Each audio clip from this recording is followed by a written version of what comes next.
So ఇట్లాంటి నేపథ్యంలో ఇంక ఏమనుకున్నారో 10 మంది వచ్చేసి దాంట్లో దూరిండ్రు. ఆ దూరిన తర్వాత ఏమైందంటే ఇలా మామూలుగా లేదు నిజంగా. ఇప్పుడు కేటీఆర్ దెబ్బ అయితే మామూలుగా లేదు.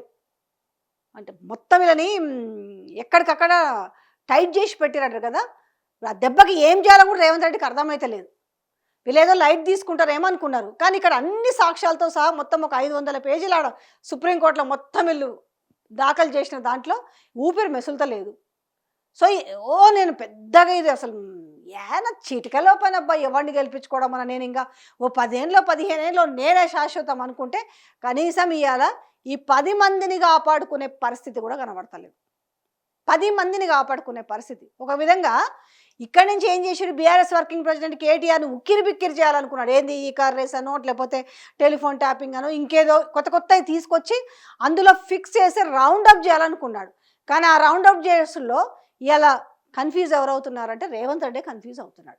10 మంది ఎమ్మెల్యేల విషయంలో ఒక నిర్ణయం తీసుకోలేని పరిస్థితి ఈరోజు. ఎందుకు అనంటే ఆయన పాలన ఏంటో ఆయనకు స్పష్టంగా తెలిసి గుండె మీద చేసుకుంటే ఆ మాత్రం తెలియదా?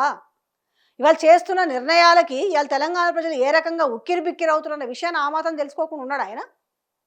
సో ఈ రకంగా ఏమవుతుందనంటే అక్కడ దెబ్బకి అంటే ఒక్క దెబ్బకి 2 పిట్టలు అన్నట్టుగా ఇప్పుడు ఏకంగా ముఖ్యమంత్రికి ముచ్చెమటలు పడుతున్నాయి.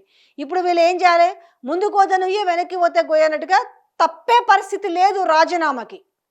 రాజీనామా చేస్తే ఏమవుతుందనంటే ఇప్పుడు పెద్ద ఇబ్బందికరమైన విషయం.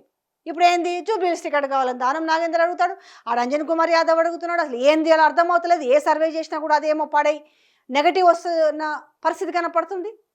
సో ఇప్పుడు ఉక్కిరి బిక్కిరిగా వాళ్ళకేం అర్థం కాని పరిస్థితి ఏర్పడింది. ఇప్పుడేది ఈ ఫిరాయింపు ఎమ్మెల్యేల విషయంలో వాళ్ళ రాజీనామా చేసే యోచనలో ఉన్న నేపథ్యంలో ఏ డెసిషన్ తీసుకోవాలో అర్థం కాని పరిస్థితిలో ఉన్నారట.